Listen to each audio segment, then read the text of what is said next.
What's up, everybody? Welcome to Move the Sticks. DJ Bucky with you. Buck, what in the world is going on, man? Man, everything is good. Spent a couple of days down in Jacksonville looking at the Jaguars move around for OTAs. Now heading back to LA, so having a lot of fun. That's good to see you, man. A couple things that I want to hit on today. One is an article that you actually sent me via text, which I love about this time of year because we're trying to read and checking out different things in the sports world, outside the sports world. But you sent me one that touches on crossover, right? Not just being single sport guys and not even talking about high school players, actually talking about NFL players who aren't single sport focused, which is a fascinating article.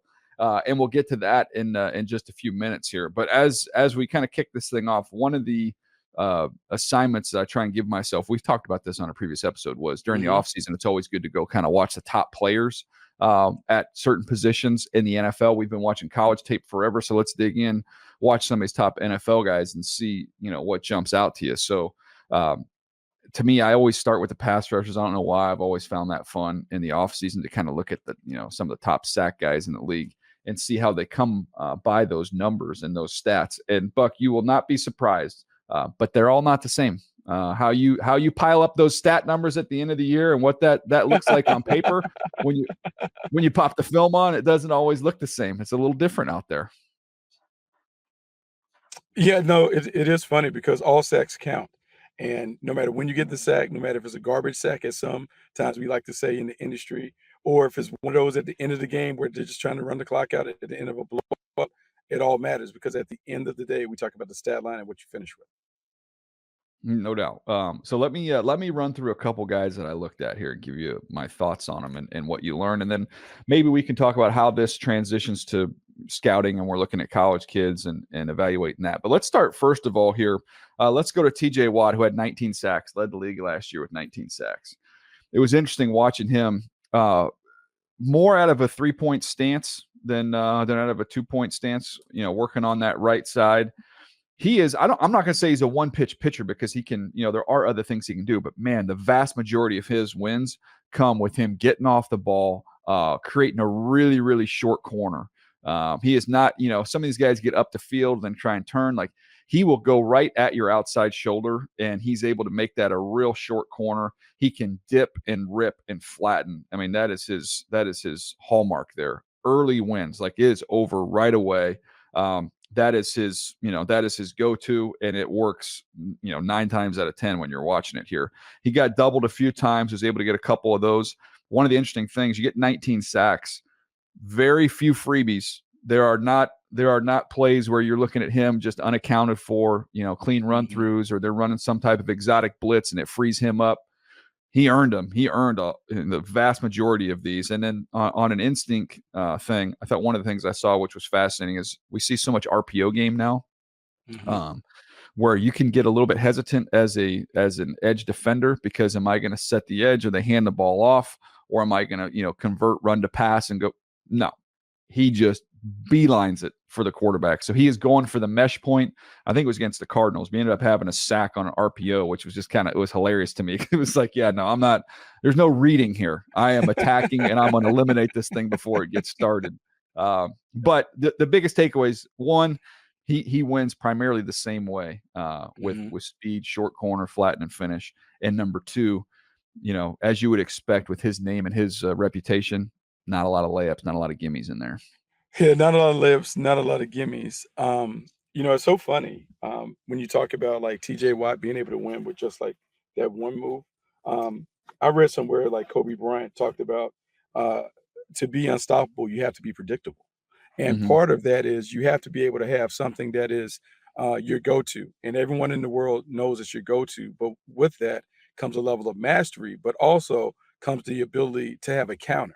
And so if you think about T.J. Watt, instead of having all of this wide array of moves to be able to get to the quarterback, he's really honed in on a couple of things that he does really well, and he wins utilizing those things. I think there's something to be said for that because I think there's a common denominator amongst all of the guys that we see. When it comes down to it, if it's money time, I think we all can predict whatever move that they're going to do. I just remember for years looking at Dwight Freeney, knowing that when it's a third and crucial, we got to get off the field, the spin move is coming. Some way, shape, or form, he's getting back to doing the spin. I think with TJ Watt and with some of the other guys, look, their go-to move is the go-to, and you have to figure out a way to stop it no matter what. No doubt. I've talked to a coach before who said, if you show me an offense that doesn't have any tendencies, I'm going to show you a terrible offense. Like, you know what I mean? Like, Yeah. the really good offenses kind of know what they're doing and they can do it repeatedly. Doesn't matter what you do defensively, they have answers for it. So yeah, no, the thing with him too, just high side, high side, high side, high side, high side. Like, he's not countering guys. He's not kind of working across their face. He just wins the same way over and over and over again. In some weird ways, you know who we've never compared him to, but there is more similarities the more, that you study him. There is some Von Miller there, where Oh Von can yeah. just kind of win that same way over and over and over again. I mean, look, he's going to be a Hall of Famer. But yeah, Mhm. you talk about someone who had mastered the dip and rip, like just to get off, get to it, turn the corner, and he's sacking the quarterback. It happens over and over again. Give TJ Watt credit though for figuring that out, because DJ, when he was coming out of Wisconsin, there was a lot of unknown about Is he going to play where off the ball? Are you going to yeah, play on the ball? Yeah. where do we put him? Where do we fit? He was a bit of a one-year wonder based on the production at Wisconsin, and he has become one of the best pass rushers, if not the best pass rusher in the league. And I don't know if anybody thought this was going to be the plight of his career. Yeah, no doubt. He's an unbelievable player, man. On a Hall of Fame path. It'd be pretty cool. Him and his brother, both going to be Hall of Famers. All right, we've got a couple guys with 17 and a half sacks. I looked at these guys, and Mhm. very different. Let's start with Trey Hendrickson. Someone who's Bucky's been the president of the Trey Hendrickson fan club for, I don't know, what, 5 years now, 6 years now. You've been preaching the Trey Hendrickson It was more gospel. Sam Hubbard, but it was Sam Hubbard, but then Trey Oh, there you Henderson go. gets lumped in there because Yeah, yeah, because yeah, because yeah. he got there. I was thinking white Sam edge Hubbard was rusher, a Sam Cincinnati. yeah, Sam Hubbard was a favorite. Yeah, right church, wrong pew. With the Cincinnati white edge rushers. But Trey Hendrickson, man, look. He does it a lot of different ways. You'll see that he's got a nasty little swipe that he kind of will then convert, dip, and rip, and come off the edge with that. He does a nice job of combining those moves. One of the things I noticed when watching him is he has an unbelievable knack of beating one hand at a time. Like, a lot of times when you think about a swipe, you think about you're going to swipe both the hands Mhm, down and get underneath or whatever. You're going to swipe it and come across and rip inside. He just gets one hand. He knows, if I can beat that one hand, if I can beat your one hand, I've won. And we talk about, I've always heard, and you hear D-line coaches, work half a man. Like, you just got to get through the outside shoulder, pry open that shoulder, and you win. I've never really thought about it in terms of hands. Like, if you can defeat one of those hands, mhm, find out what the dominant hand is, win there. That's something he does really, really well. He's just really skilled with his hands. You'll see him in a 2-point as well as a 3-point. He does a lot of damage against left tackles. He's not just beating up on right tackles. He had 4 of those rushes that were just pure power. So he has that mhm, club in his bag, but he doesn't rely on it. But he also had some up and unders, winning inside, some effort rushes. He'll win on a game occasionally. Not, they don't use a lot of that. He flashed a Euro step move that we've seen enter into the league with Myles Garrett, who I'll get to in a moment, and beat one running back. But again, with him, no clean layups, no freebies, no gimmies. Someone that can do a lot of different things and can win a lot of different ways. When we use the phrase technician, when we use the phrase mhm, craftsman, mhm. that's him. So what I was going to say about him in comparison to the conversation we had about TJ Watt, I think it's the self-awareness to know that I may not have superior attributes. So what I need to do is master all the little things that allow me to get in. One of the reasons why maybe Trey Hendrickson has maybe more pitches in his bag, because he doesn't have the athleticism or the overwhelming talent that maybe a TJ Watt or a Myles Garrett has. But because he knew that and understood that very early in his career, he started kind of stacking bricks on top of one another to give himself a very well-rounded game. And because of that, and because of the other thing that I believe is an underrated skill when we talk about pass rushers, his effort. Um, he is relentless in his approach. And we talk about just a handful of effort sacks, but DJ, that just wears you down. To me, I just kind of see him as a guy that is almost like we think about Arkansas's 40 minutes of hell when Nolan Richardson was a basketball coach, and just how just the cumulative effect of just dealing with someone who is always revving the engine at a high level. I just think he wears people down. And when you go like that and you have a vast array of tools, I think you see the success that he's had over multiple seasons putting up double-digit sacks. No doubt. That's a great way to put it. I was kind of thinking of it like if you're going to classify these guys into different categories, like maybe the TJ Watt category is like the Mariano Rivera category. Oh, Like the cutter. We just you're call it getting the the cutter. cutter, Yeah. but you can't do anything about it. You know it's coming. You're getting it, and you can't stop it. Whereas with Trey Hendrickson, it's a little more like Greg Maddux. He's changing speeds. He's inside. He's outside. He's up. He's down. It's not a comfortable at bat. When you're up against Trey Hendrickson. Oh, well, that's a great comparison because with Greg Maddux didn't have the overwhelming fastball, so he had to win with pitch location, changing speeds, just really an IQ pitcher as opposed to a power pitcher. I think that's a nice comparison when you talk about Trey Hendrickson. Yeah, the interesting thing is with him though, he always is in that leaderboard for get off when we look at those get off Yeah, numbers yeah. in next gen. So Trey does in that first bit there. It's again, I hate the word like he's sneaky fast, deceptively athletic, No, but it is I a don't little think that. it's So deceptive a little bit with him with that. yeah. So what I will say is, we talk about get off, and then we talk about snap count anticipation because Yep. I think they're two different things, but they're blended together. Get off is just your 5 time, your 10 time. Snap count anticipation is just understanding the rhythm of the Feel. cadence and just feeling like they're about to come off. Um, Mhm. I believe when I played with Derek Thomas had great get off, but man, he can anticipate the snap Mhm. and just being able to jump the snap. I mean, it's like being in track. Like you just get the advantage on the opponent. That head start that Trey Henderson gets is certainly an advantage for him. No doubt. All right, let's get to the guy that you see every week in Josh Allen. I was curious on this one. 17 and a half sacks, a big number, Buck. But this is different. This is different than the first two guys we Mhm. watched, okay? You'll see him in a 2-point and a 3-point. When you look at it, I mean, again, he's got juice, that's evident, but he had 4 on air, like Mhm. untouched, like what we call them, like kind of those old Mhm. school Brian Burns Yeah. sacks we used to talk Yeah. about back in the day. Mhm. Yep. 4 on air. He had 4 or 5 on games where they're running games and he's kind of a looper and just kind Yeah. of getting him free. A couple times he's the picker, so he's coming down and picking for a teammate and Picking. he He's gets the cut loose. rebounder. He's the Yep, rebounder. Yep. and he's getting some there. But then you also see, he won against a guard inside. He flashed that Euro step. You'll see a club. One of the things I wrote down with him that they will do on occasion. We think about TJ Watt always winning on that upfield shoulder. And I've heard a defensive coordinator use this term to me, and I love it. And I want to pay more attention to this when I'm watching games because when you have a dominant rusher, a really good rusher, they talk about using the phrase "clear the dance floor." Like we are Mhm. going to slant and we're going to put him on an island. We're going to leave that Yeah. tackle in no man's land where he's got no help inside, Yeah. and then let Josh Allen have a 2-way go, really a 3-way go if you want to include the power there. But again, I think the 17 and a half sacks is a big number, but in comparison to those other guys, he had more freebies. They used him more on games. It wasn't just, and I'm curious what you see. You see him every game. He's a very good athlete. He's a good football player, Mhm. but I didn't think that was just him just, whipping the left tackle down after down after down, win after win after win. I think they did some things in Jacksonville that helped him a little bit. Yeah, what you're talking about is manufactured sack production, meaning that the defensive coordinator played just a bigger role on him getting free as opposed to just a player winning. And there's nothing wrong with that.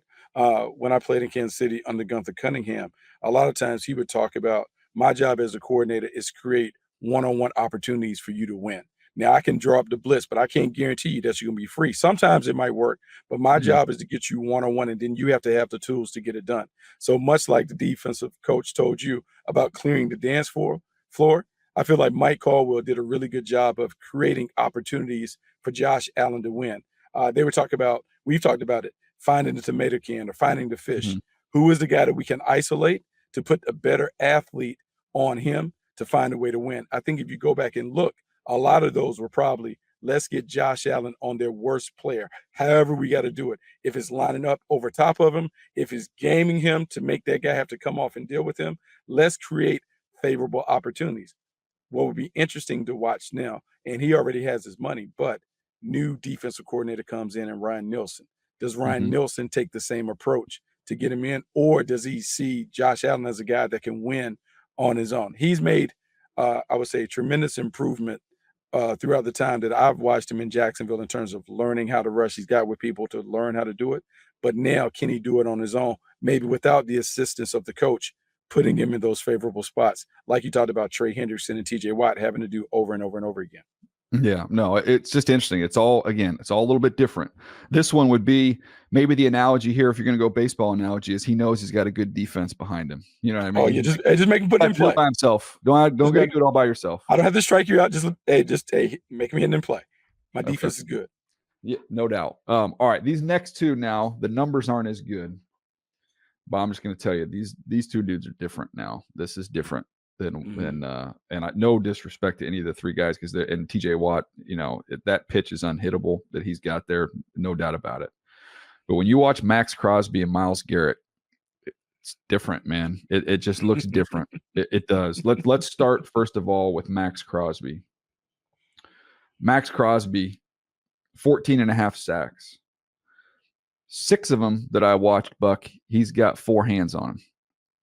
I mean, he's getting doubled, whether it's a guard kicking out to him to take away the inside rush, whether it's a tight end lined up over him or chipping him, or whether it's the back. He is not, I mean, he gets attention on every single snap. And think about that. 6 wins where you're doubled, 6 sacks where you're doubled. He wins with power. You'll see him. It just looks different. He'll uproot guys. He'll throw guys on the ground with his length and power and explosiveness. He has late escapes. In other words, like they'll jump on him early with 1 or 2 guys, and then all of a sudden he's able to just kind of Houdini his way out of blocks. A lot of times we talk about winning early. You got to win early, or you're done. Like your feet go dead, your hands go dead, you're stuck. His tires never are in the mud, Buck. Even when they're on him early, he's able to get out. He's an escape artist. He can get out of all those things. Like, it just looks different when you watch him. He had on one game, I had him getting a sack on a game. That is not, how they primarily get wins with him. But he can flatten. He's got a nasty, nasty kind of rip and flatten against right tackles. He wears them out. But then you'll see him uproot and throw left tackles. He'll dust off a spin, which I think he's still working on and developing there. But that was a hard-fought 14 and a half sacks for Max Crosby. Yeah, so he had to earn them. And, you talk about a one-man gang. That's what he had to be for the Raiders, in essence, because he didn't have a lot of support. Like, you had some guys that would kind of show up. Malcolm Coos did some things, but not like a high-end player playing beside him that would command some of that attention. That's why, if you talk about him getting 14 and a half sacks last year, imagine what it's going to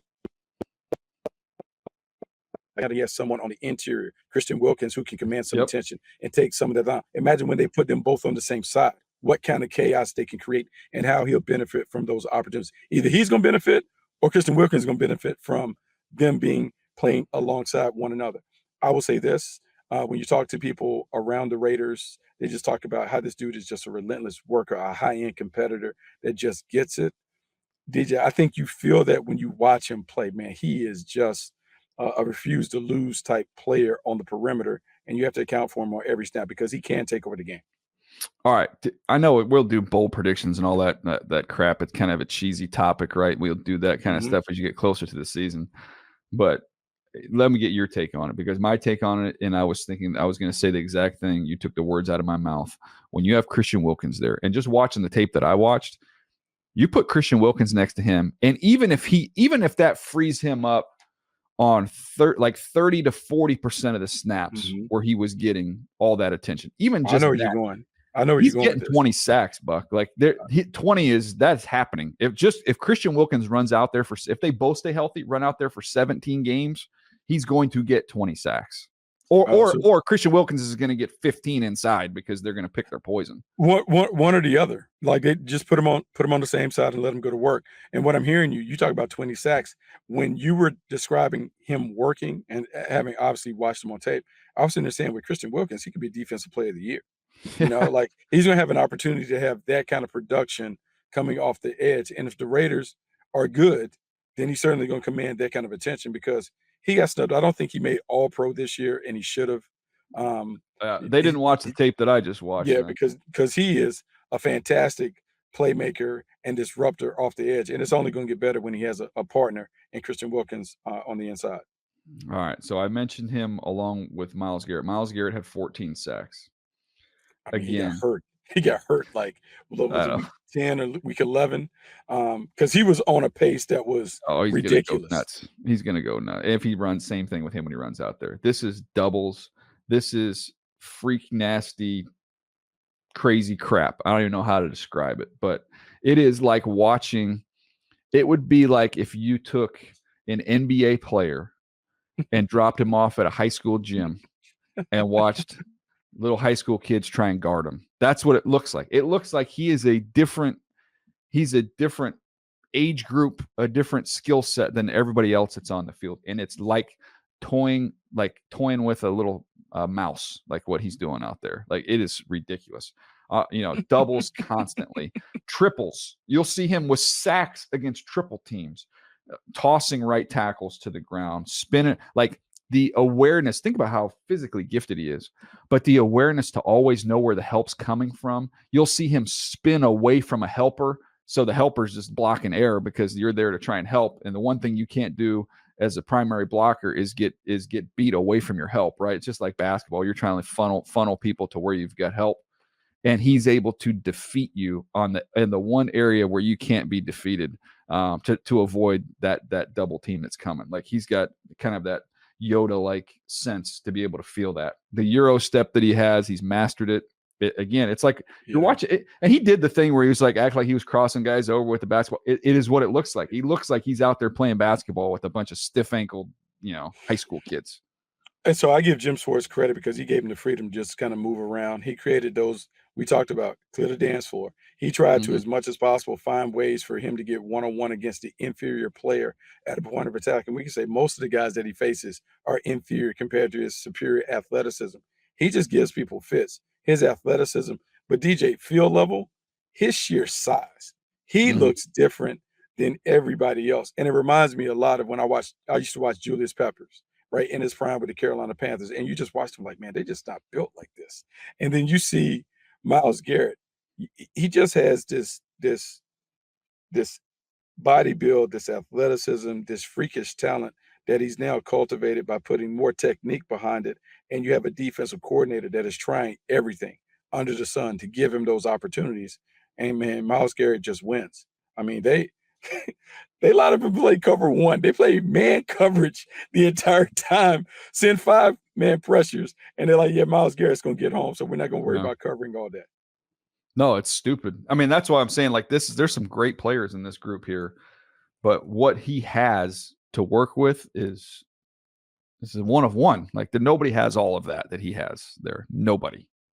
I mean, and just the way he's putting it together, the way he sequenced it, number one overall pick. He came in winning on, I would say, winning primarily just on talent alone.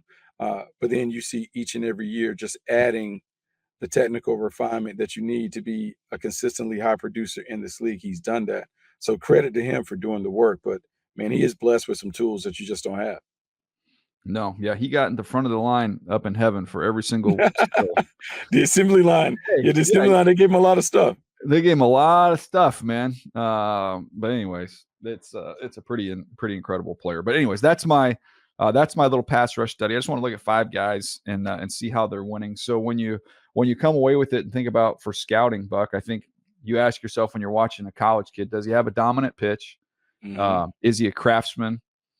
Is he an athletic rusher, meaning we can use him? And if we have a creative defensive coordinator, we're going to be able to, especially with some of this, we've talked about this Michigan/Ravens defensive scheme is Mhm. permeating around the league right now where you're getting a lot of deception. So can I use his athleticism to be able to win when we have confusion and chaos? Can I use him as a looper? Can I do different things with him? Could I drop him if I needed to? There's like that style of guy, and then every now and then, maybe once a decade, you're going to get a super freak, and that's those guys are easy to spot.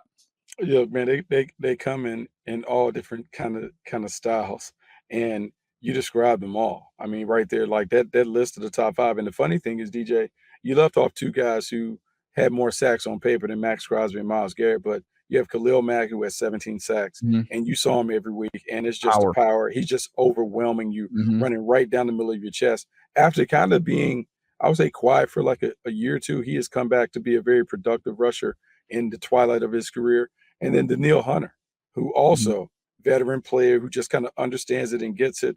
And it's one thing. And now what I'm learning is like Daniil Hunter didn't have a lot of sacks when he's at LSU.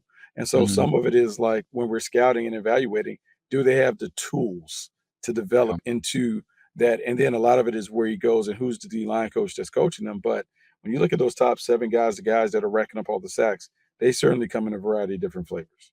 no doubt. And the other thing I would say, if I was to tell you one thing that all the 5 of these guys have in common, um, it's interesting, and I would put Mac and Hunter in there as well. Um, these guys are all really intelligent football players. Like, we don't think of that Mhm. for pass rushers, Mhm. but they always just go win. There is a feel to it. There's an awareness component to it. But if you were to talk football with Trey Mhm. Hendrickson, TJ Watt, Josh Allen, Miles Garrett, Max Crosby, you can have a deep football conversation with those guys. And I would Well, obviously throw the other 2 in there as well with Mac and Hunter. Well, I think that is the thing that we're seeing in the league. Like, it's not just the talent. I think the intelligence is a big part of it. And we're not saying that you have to be graduating from college with honors. I believe that the intelligence gives you an opportunity to kind of develop a different set of skills that allows you to be consistently dominant over time. Because what you would like to think over the arc of a career, as your athleticism wanes, your knowledge goes up, and your knowledge allows you to continue to play well when your skills may be diminished a little bit. I think these guys are all set up to have success, even in the later years of their career, because they have kind of developed a toolbox that will allow them to sustain themselves for a long time. No doubt. All right, let's take a quick break. We come back. We're going to talk about a little the benefit of multi-sport athletes, and we're not talking high school kids. We're talking NFL players. We'll do that right after this. All right, DJ, I texted you the other day because I read an article on the Atlanta Falcons website. They were talking about defensive back coach Jerry Gray, who's a friend of mine who's been doing this for a long time, was an accomplished player himself, encouraging his secondary guys to go play basketball in the off season because he believes that is the best training for DBs. To put them on the basketball court, to have them play man to man, to play a little pickup, to do all the lateral stuff, to get the competitive edge going and all of that. And DJ, I was fascinated by it because oftentimes we talk about things in meeting rooms and scouting, and we dig into prospects' background and what they did in high school and were they multi-sport stars? Did they play basketball or baseball or those things? But to hear a pro coach encourage his pro players to play basketball in the pros, to me, was a little different, but I absolutely understand it when you look at how basketball players have to play and the things that you have to do to be a really good basketball player. So it's interesting that you right when you sent me this because my son is they were just finishing up. They've already had graduation for high school, but they're fed the last week of spring ball, quote unquote, before they Mhm. start your summer program, which you know all about. Um, and so as they're getting ready to go into the summer, one of the things, and just kind of seeing the kids at that age, and this is not like a powerhouse high school, but I was sitting there thinking like, okay, so they do their workouts, they'll run, they'll have their lift, they'll go out there on the field and they're doing install and all that stuff, team and blah blah blah. And I was sitting there going, okay, for high school kids, like from a development standpoint, like there are football Mhm. fields right next to the gym. They got 3 full court Mhm. basketball goals in Go there. in there So and like play. Yeah. I'm like sitting there going, I think at least once a week, Buck, I would say, hey, we're going to open up the gym. We have all 3 courts, and we're going to run. Pick up. I'm going to pick up the teams. I'm going to make the teams because I want different guys to be together and get to know your teammates and Yeah. different things like that. But we're going to play pickup because I'm like, I don't know that there's a better thing for you athletically. And when we were growing up, like we played summer league, like we played That's summer league, and summer that's basketball. That was a yes, part of it. Yeah, that was a we part of weren't it. doing. I wasn't doing 7-on-7. I was out Mm. playing basketball, and then now it was okay. Now it's time for football season. I was in shape because all I'd done is play basketball all summer long, and I'm like, Yeah, so it's so good for all your movement. And I don't know. I'm a firm believer in that. So when you sent me that article, I was like, man, I'm kind of on the same wavelength there. I know yeah, you're no, so a big time hooper, so I know you know. yeah, so no, so it was great to see pros encourage that. I do remember playing in the pros when I was in Kansas City. We would go to a gym in Overland Park and shoot hoops. Dale Carter and Andre Rison and Tony Gonzalez, everyone just playing pickup. When we Mhm. were in Green Bay, we had a gym inside the stadium where we could go shoot hoops, and that was always a big part of like what we did. And it was encouraged, hey guys, we can play a little 5-on-5 and those things. Take care of yourself. Don't do silly stuff, but hey, Yeah. play a little bit and do that stuff. And I just think it's another example of how you can benefit from doing different things. I think what also came out of that article, I don't know if you saw it, but Jesse Bates. Jesse Mhm. Bates, who was an outstanding safety, was terrific when he came out of Wake Forest and then going to Cincinnati before he went to Atlanta. He talked about being a three-sport star. So he Mhm. not only does basketball in the offseason, but he has played a little beer league softball because he talked about, and we've talked about it.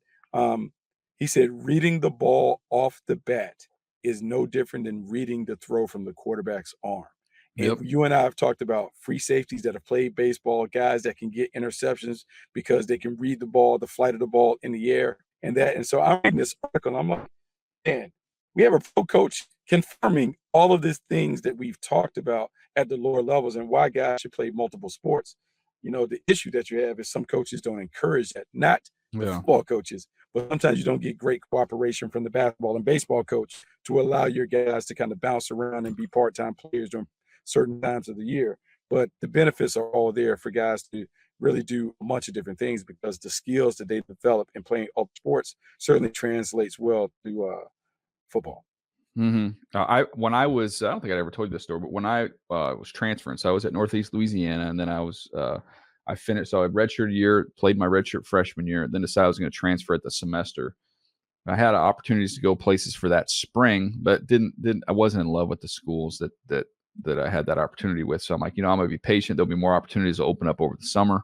So I took a semester off. So I took a semester. I came home, and Mm, so I was lifting with a guy and working out with him, but I wanted to just kind of stay. I wanted to be in a competitive environment, and then I wanted to stay in shape, like in wow, cardio you're the shape. ringer. So they had like where our high school is also a college, which is San Diego Christian College, which is NAIA. So I just went to the basketball coach and I was like, hey, um, is it all right if I just run with you guys? Like I was happy just to go out there and just run conditioning with them, just run.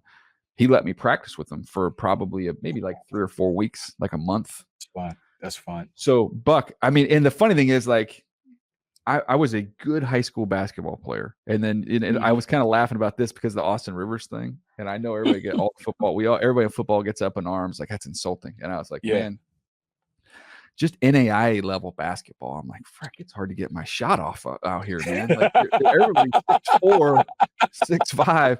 So then I just determined I was like, look, I'm like I'm gonna play defense.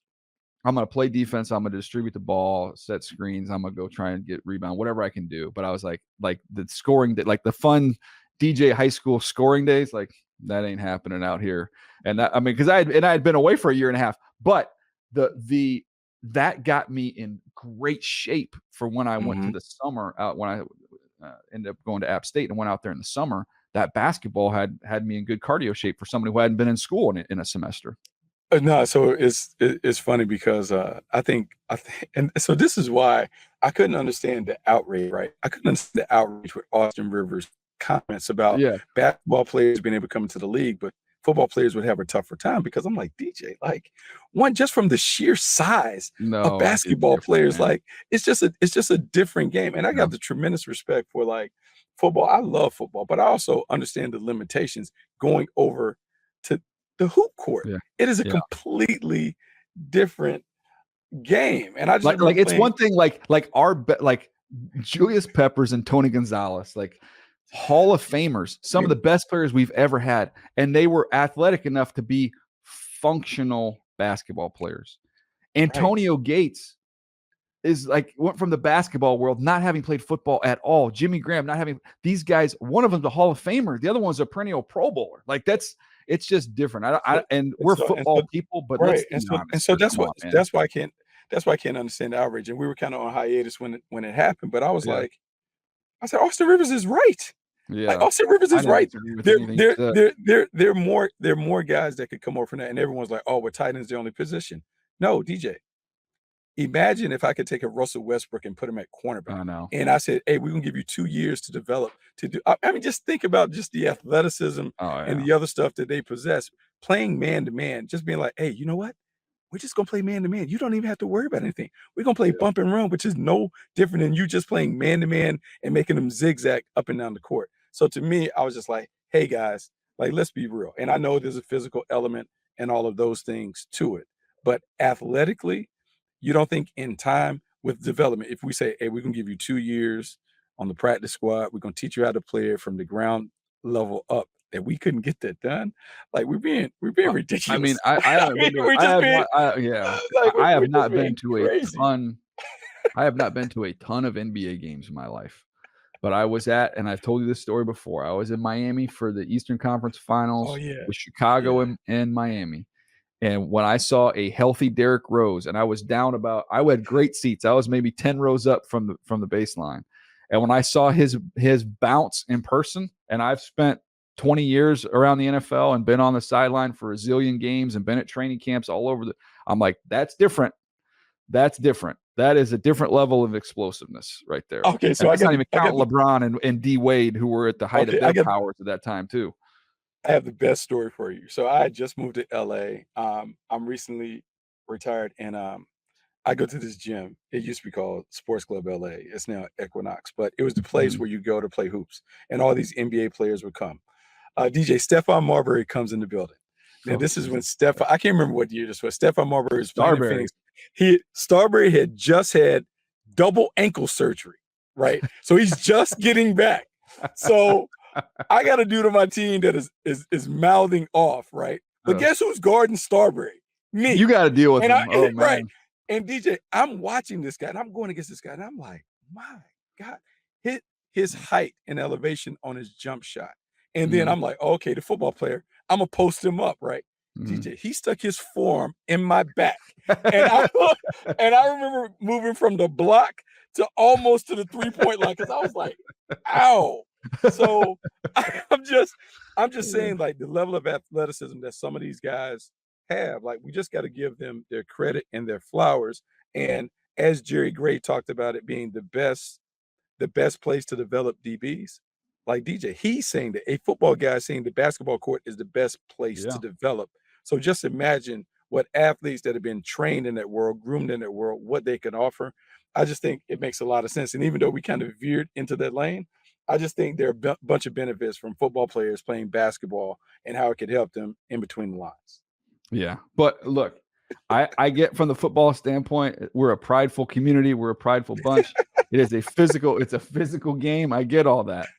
But I'm just saying, just from the actual statement, there are more basketball players that could play Absolutely. football than there are football Absolutely. players who could play basketball. So, Just from a and that's from just from two a football guys, two scouts, or it's whatever, just from a just from a size standpoint. Like just from a size, like 6'4" in football would be exceptional tall. Like when we talk about like tackles or whatever, we get up to 6'7" or whatever. Like those guys are guards. You know what I mean? Like it's just Well, just from here's the that thing. Here's the standpoint. thing. I'll just leave it with this. My closing argument in defense of him, in defense of Rivers, would be this: every NFL team I've worked for, and having friends all throughout the league, Mhm. I know every year we are Mark-on is looking. looking at basketball players and trying to identify who we could go after to bring into camp, who could compete for a job. I've yet to hear an NBA scout. I've yet to see one at a Hey, college football practice or a college football game going, man, we just don't have enough good athletes. We got to go over to this football community, see if we can find who could be a point guard for us. Let's see what do we got here? Never, not once, not happening. it's the funniest thing. Uh, sad but true. Very sad but very true. But I love it. I love this discussion. I love what Austin Rivers brought into the mix. And I don't know why people saw it as disrespectful. I thought it was like, hey man, that's a good comment, like whatever. Yeah, And no. then that Jerry Gray encouraging his guys down in Atlanta to go shoot a little hoop, have a little fun, get better. I think it's all great. No doubt. All right, that's gonna do it for us today. This was a fun one. Hope you guys enjoyed it. We'll be back. What is today, Buck? Today we're recording this on Thursday. We'll be back next Monday, Nabil. Tuesday. We'll be back next Tuesday for a new podcast. So appreciate you guys hanging with us all summer, and we'll catch you next time right here on Move the Sticks.